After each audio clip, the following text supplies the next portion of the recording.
Blanton in the studio, and I might add a pleasure that we're live, being videotaped as well as audio taped for YouTube, his website, our website, and the radio show. And we are in 7 strategies, which Brad has called the big idea.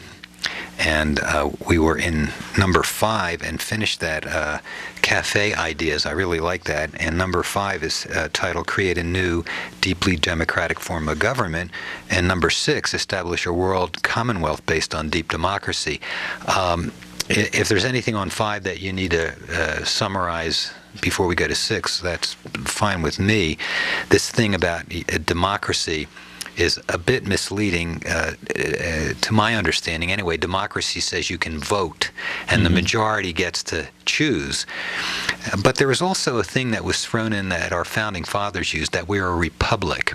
And my understanding of that is that you can vote, but you can't overrule natural law, love, truth, the things we've been talking about. So a majority can't overturn the divine intelligence as a collective, which we talked about earlier. You want to add anything about republic democracy and what a real democracy is, or what deep democracy is?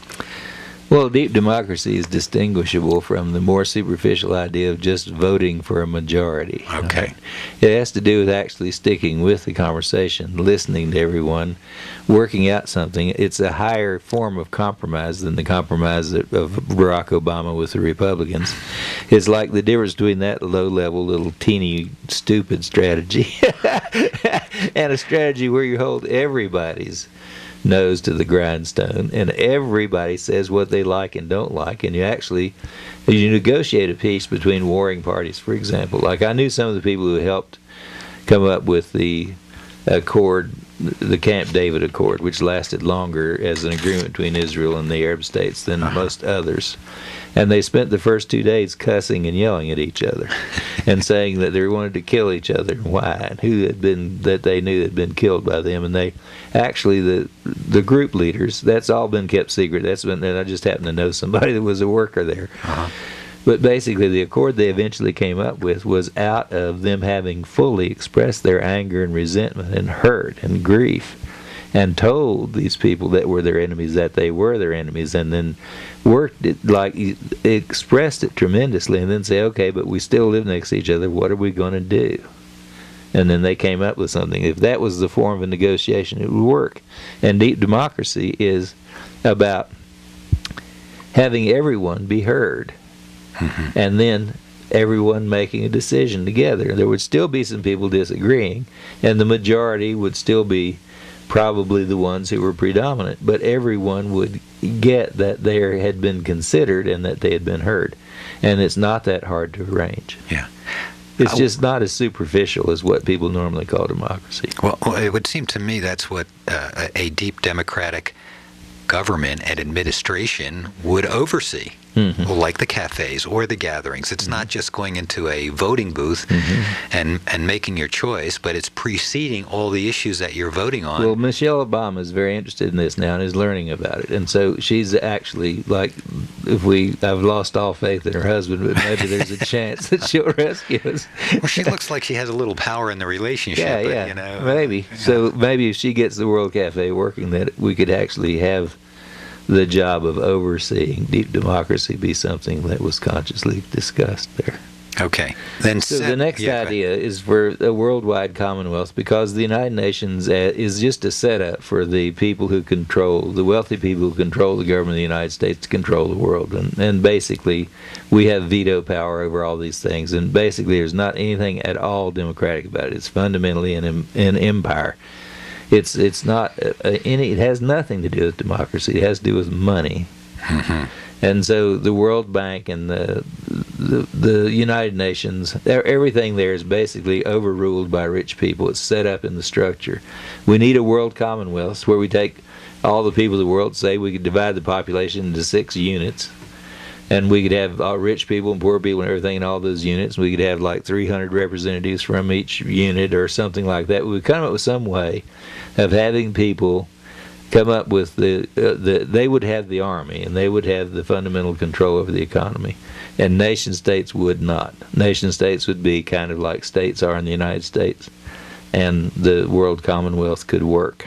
So I know you're going to raise the hair on some people's back because this has been used under the guise of New World Order, which has been to globalize and say, well, we're just going to bring everybody together, 7 billion people, but under the rule of the wealthy, or the plutocracy, as you said. Exactly. But your idea, or the idea that others have talked about that you want to synthesize here, about taking sub-communities, because it doesn't matter, the boundaries are arbitrary anyway. Right. Even the states are arbitrary, Right. you know. Maybe a river was a good boundary. Right, but, right, exactly. So this idea is getting people together again, but doing it like cafes, but on a global level? Yeah. And there's lots of other things that I don't have enough time to talk about, and didn't even have enough room in the book to talk about, that are other social technologies like the World Cafe that allow for large numbers of people to communicate, discuss, and mull over issues before they choose about them. And there are lots of ways to have people vote using like thumbprint technology and voice recognition technology and things like that can be used to guarantee that the system can't be cheated. Yeah, well, you know what that'll do? That'll increase the number of people voting. That's right. You know, if you can vote from a device in your home, right, and one time only, right, you won't have a 49% turnout for a presidential election. Right, exactly. Okay, anything else with 6? I like the idea, and we'll go to 7. This is the last. 7 is 7. Establish a worldwide meritocracy. New word to me. Would like to have the world commonwealth and the interaction between the world commonwealth and the states be set up in such a way that people who did great service for other people were recognized by giving them lots of vacation and some extra money and praise, and write up what they actually did. Because when people are meritorious, they then need to be granted the power to determine the most immediate upcoming things in the future to be discussed by the deep democracy. The ones who are worthy of merit are the ones who frame the questions that the World Cafes work on. This is very good because it throws out any argument of capitalists saying, oh, wait a minute, what about the benefits of a capitalistic system that you are rewarded for what you do? You're saying, we don't want to throw that out. No, we want to keep that, and it will be somewhat capitalistic, but small-time capitalism has always been more creative and functional than big-time corporate capitalism. Corporate capitalists are the biggest enemy of small business people. And everyone should know that by now. But if they don't, I've articulated it in here. Just look at all the small businesses that don't exist anymore. That's right. And the small businesses are stepped on, stomped on, run over, and captured and bought up and controlled by rich people. Yeah, so it's social capitalism. Yeah. What we're talking about here. Exactly.